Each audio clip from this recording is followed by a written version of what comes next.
سبحان الذي أسرى بعبده ليلا من المسجد الحرام إلى المسجد الأقصى الذي باركنا حوله لنريه من آياتنا إنه هو السميع البصير. وآتينا موسى الكتاب وجعلناه هدى لبني إسرائيل ألا تتخذوا من دوني وكيلا ذرية من حملنا مع نوح إنه كان عبدا شكورا.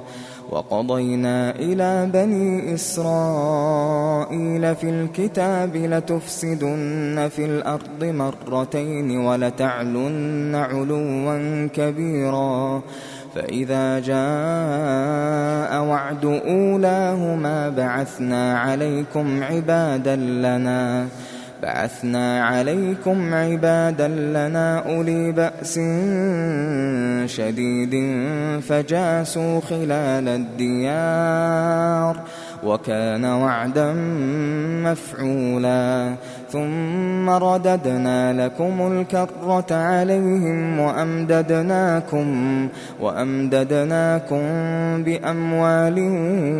وبنين وجعلناكم أكثر نفيرا. إن أحسنتم أحسنتم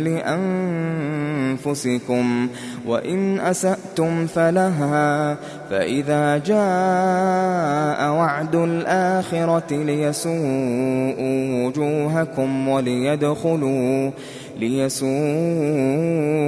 وجوهكم وليدخلوا المسجد كما دخلوه أول مرة وليتبروا ما علوا تتبيرا. عسى ربكم أن يرحمكم وإن عدتم عدنا وجعلنا جهنم للكافرين حصيرا. إن هذا القرآن يهدي للتي هي أقوم ويبشر المؤمنين الذين يعملون الصالحات أن لهم أجرا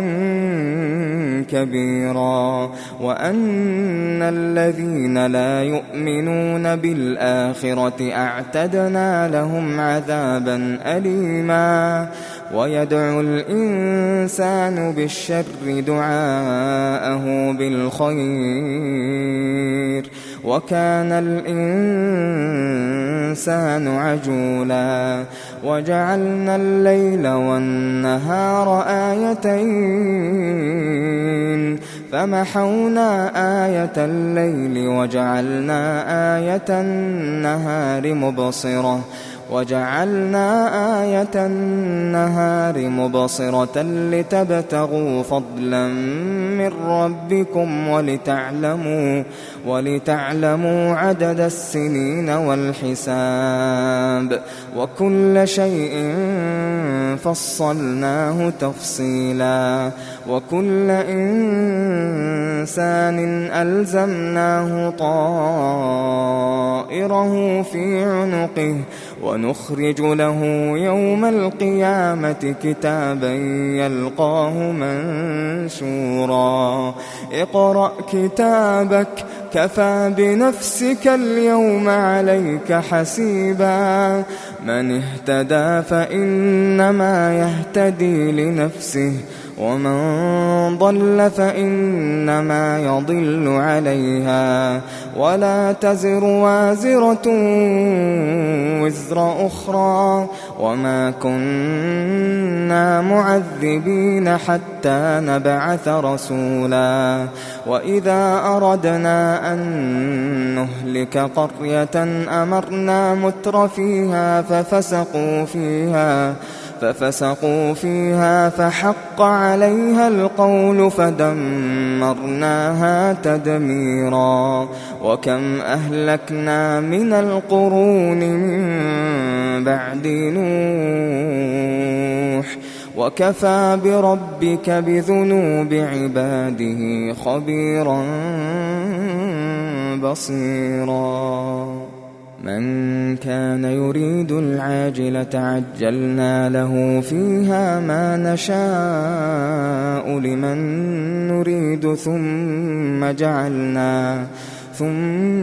جعلنا له جهنم يصلاها مذموما مدحورا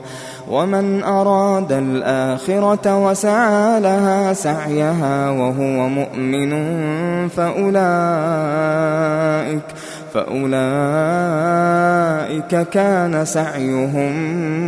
مشكورا كلا نمد هؤلاء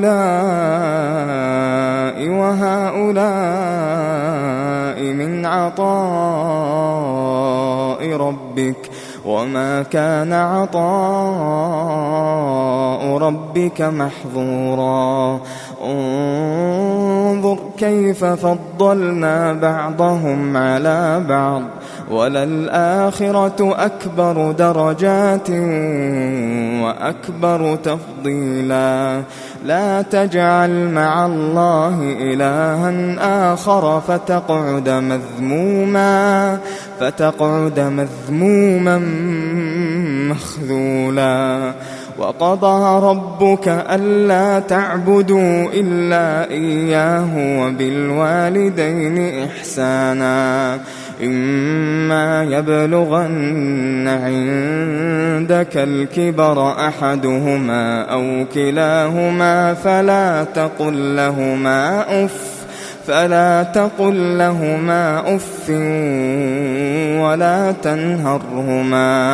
ولا تنهرهما وقل لهما قولا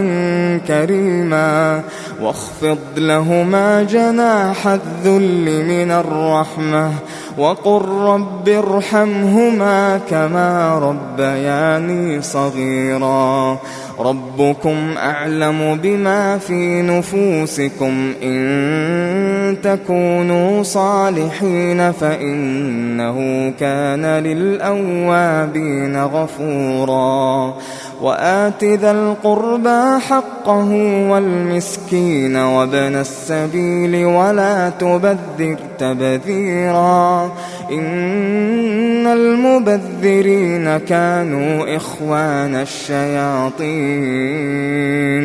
وكان الشيطان لربه كفورا وإما تعرضن عنهم ابتغاء رحمة من ربك ترجوها فقل لهم قولا ميسورا ولا تجعل يدك مغلولة إلى عنقك ولا تبسطها كل البسط فتقعد ملوما محسورا إن ربك يبسط الرزق لمن يشاء ويقدر إنه كان بعباده خبيرا بصيرا ولا تقتلوا أولادكم خشية إملاق نحن نرزقهم وإياكم إن قتلهم كان خطأ كبيرا ولا تقربوا الزنا إنه كان فاحشة وساء سبيلا ولا تقتلوا النفس التي حرم الله إلا بالحق ومن قتل مظلوما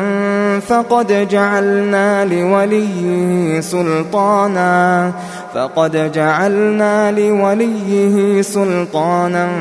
فلا يسرف في القتل إنه كان منصورا ولا تقربوا مال اليتيم إلا بالتي هي أحسن حتى يبلغ أشده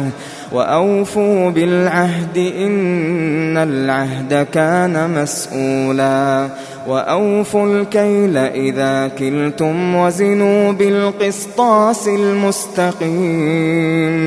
ذلك خير وأحسن تأويلا ولا تقف ما ليس لك به علم إن السمع والبصر والفؤاد كل أولئك كان عنه مسؤولا ولا تمش في الأرض مرحا إنك لن تخرق الأرض ولن تبلغ الجبال طولا كل ذلك كان سيئه عند ربك مكروها ذلك مما أوحى إليك ربك من الحكمة ولا تجعل مع الله إلها آخر فتلقى في جهنم ملوما مدحورا أفأصفاكم ربكم بالبنين واتخذ من الملائكة إناثا إنكم لتقولون قولا عظيما ولقد صرفنا في هذا القرآن ليذكروا وما يزيدهم إلا نفورا قل لو كان معه آلهة كما يقولون إذا لابتغوا إلى ذي العرش سبيلا سبحانه وتعالى عما يقولون علوا كبيرا تسبح له السماوات السبع والأرض ومن فيهن وإن من شيء إلا يسبح بحمده ولكن لا تفقهون تسبيحهم إنه كان حليما غفورا وإذا قرأت القرآن جعلنا بينك وبين الذين لا يؤمنون بالآخرة حجابا مستورا وجعلنا على قلوبهم أكنة أن يفقهوه وفي آذانهم وقرا وإذا ذكرت ربك في القرآن وحده ولوا على أدبارهم نفورا نحن أعلم بما يستمعون به إذ يستمعون إليك وإذ هم نجوى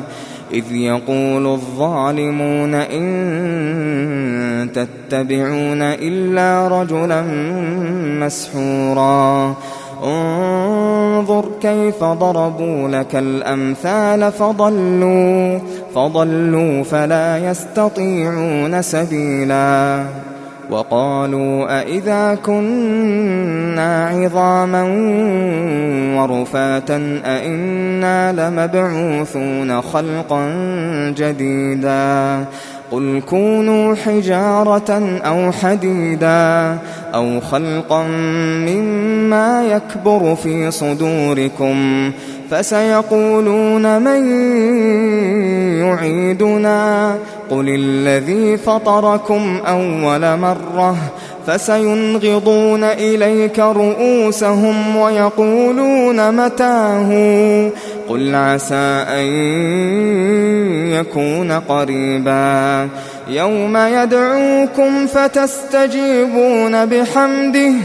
وتظنون إن لبثتم إلا قليلا وقل لعبادي يقولوا التي هي أحسن إن الشيطان ينزغ بينهم إن الشيطان كان للإنسان عدوا مبينا ربكم أعلم بكم إن يشأ يرحمكم أو إن يشأ يعذبكم وما أرسلناك عليهم وكيلا وربك أعلم بمن في السماوات والأرض ولقد فضلنا بعض النبيين على بعض وآتينا داود زبورا قل ادعوا الذين زعمتم من دونه فلا يملكون كشف الضر عنكم ولا تحويلا أولئك الذين يدعون يبتغون إلى ربهم الوسيلة أيهم أقرب ويرجون رحمته ويخافون عذابه إن عذاب ربك كان محذورا وإن من قرية إلا نحن مهلكوها قبل يوم القيامة أو معذبوها عذابا شديدا كان ذلك في الكتاب مسطورا وما منعنا أن نرسل بالآيات إلا أن كذب بها الأولون وآتينا ثمود الناقة مبصرة فظلموا بها وما نرسل بالآيات إلا تخويفا وإذ قلنا لك إن ربك أحاط بالناس وما جعلنا الرؤيا التي أريناك إلا فتنة للناس والشجرة الملعونة في القرآن ونخوفهم فما يزيدهم إلا طغيانا كبيرا وإذ قلنا للملائكة اسجدوا لآدم فسجدوا إلا إبليس قال أأسجد لمن خلقت طينا قال أرأيتك هذا الذي كرمت علي لئن أخرتني إلى يوم القيامة لأحتنكن ذريته إلا قليلا قال اذهب فمن تبعك منهم فإن جهنم جزاؤكم جزاء موفورا واستفزز من استطعت منهم بصوتك وأجلب عليهم بخيلك ورجلك وشاركهم في الأموال والأولاد وعدهم وما يعدهم الشيطان إلا غرورا إن عبادي ليس لك عليهم سلطان وكفى بربك وكيلا ربكم الذي يزجي لكم الفلك في البحر لتبتغوا من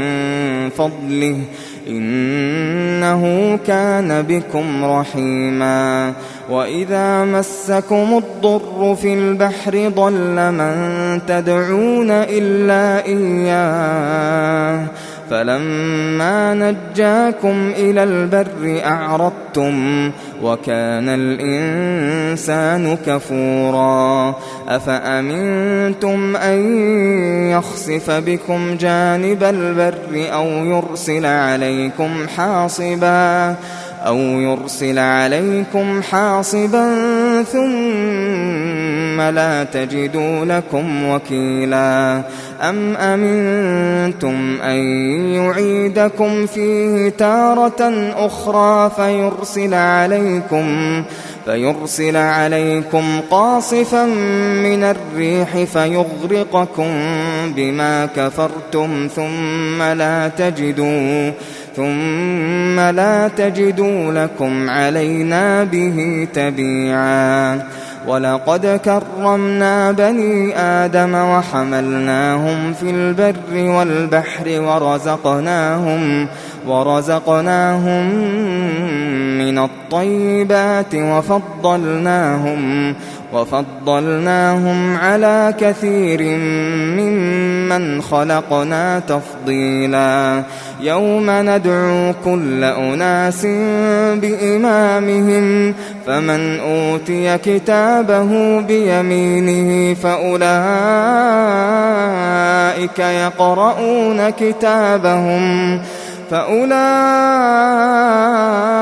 يقرؤون كتابهم ولا يظلمون فتيلا ومن كان في هذه أعمى فهو في الآخرة أعمى وأضل سبيلا وإن كادوا ليفتنونك عن الذي أوحينا إليك لتفتري علينا غيره وإذا لاتخذوك خليلا ولولا أن ثبتناك لقد كدت تركن إليهم شيئا قليلا إذا لأذقناك ضعف الحياة وضعف الممات ثم لا تجد لك علينا نصيرا وإن كادوا ليستفزونك من الأرض ليخرجوك منها وإذا لا يلبثون خلافك إلا قليلا سنة من قد أرسلنا قبلك من رسلنا ولا تجد لسنتنا تحويلا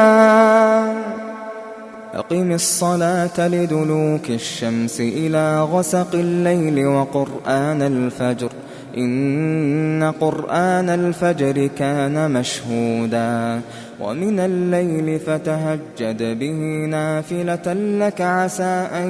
يبعثك ربك مقاما محمودا وقل رب أدخلني مدخل صدق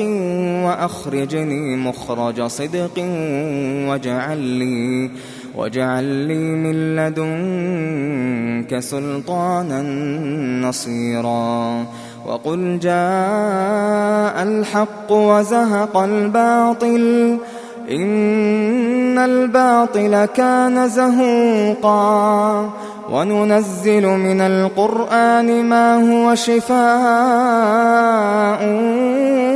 ورحمة للمؤمنين وننزل من القرآن ما هو شفاء ورحمة للمؤمنين ولا يزيد الظالمين إلا خسارا وإذا أنعمنا على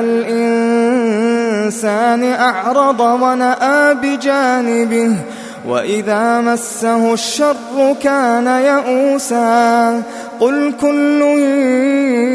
يعمل على شاكلته فربكم أعلم بمن هو أهدى سبيلا ويسألونك عن الروح قل الروح من أمر ربي وما أوتيتم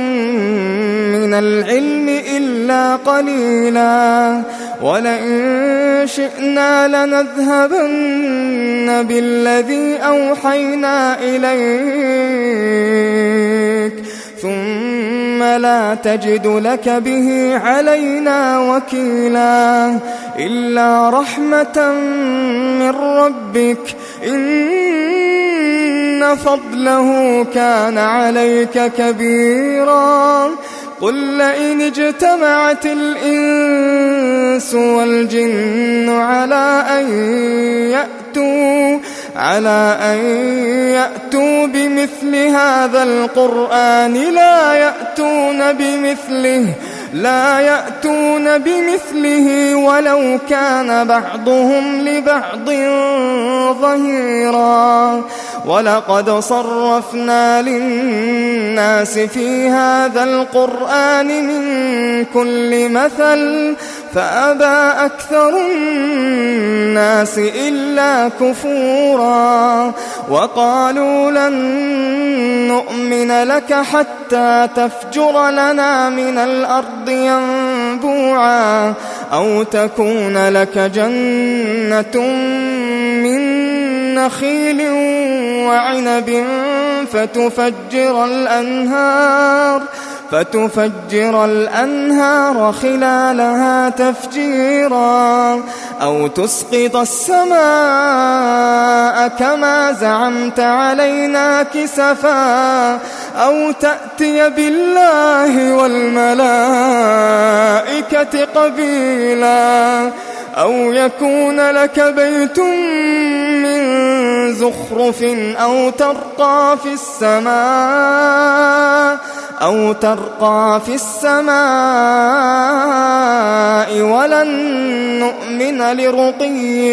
ولن نؤمن لرقيك حتى تنزل علينا كتابا نقرأه قل سبحان ربي هل كنت إلا بشرا رسولا وما منع الناس أن يؤمنوا إذ جاءهم الهدى إلا أن قالوا أبعث الله بشرا رسولا قل لو كان في الأرض ملائكة يمشون مطمئنين لنزلنا عليهم من السماء ملكا رسولا قل كفى بالله شهيدا بيني وبينكم إنه كان بعباده خبيرا بصيرا ومن يهد الله فهو المهتد ومن يضلل فلن تجد لهم أولياء من دونه ونحشرهم يوم القيامة على وجوههم عميا وبكما وصما مأواهم جهنم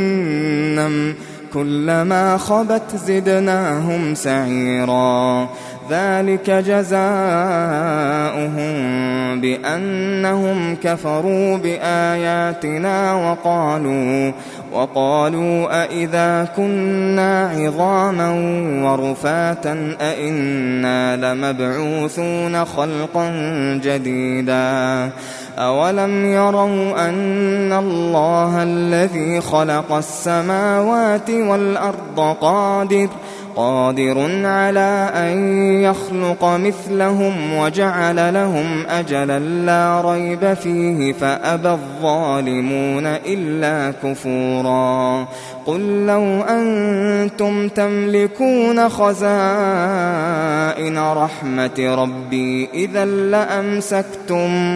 إذا لأمسكتم خشية الإنفاق وكان الإنسان قتورا ولقد آتينا موسى 9 آيات بينات فاسأل بني إسرائيل إذ جاءهم فقال له فرعون إني لأظنك يا موسى مسحورا قال لقد علمت ما أنزل هؤلاء إلا رب السماوات والأرض بصائر وإني لأظنك يا فرعون مثبورا فأراد أن يستفزهم من الأرض فأغرقناه ومن معه جميعا وقلنا من بعده لبني إسرائيل اسكنوا الأرض فإذا جاء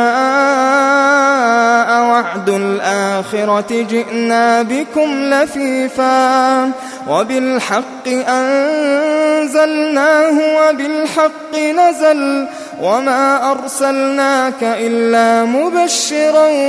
ونذيرا وقرآنا فرقناه لتقرأه على الناس على مكث ونزلناه تنزيلا قل آمنوا به أو لا تؤمنوا إن الذين أوتوا العلم من قبله إذا يتلى عليهم يخرون للأذقان سجدا ويقولون سبحان ربنا إن كان وعد ربنا لمفعولا ويخرون للأذقان يبكون ويزيدهم خشوعا قل ادعوا الله أو ادعوا الرحمن أيما تدعوا فله الأسماء الحسنى ولا تجهر بصلاتك ولا تخافت بها وابتغ بين ذلك سبيلا وقل الحمد لله الذي لم يتخذ ولدا ولم يكن له شريك في الملك ولم يكن له ولي من الذل وكبره تكبيرا.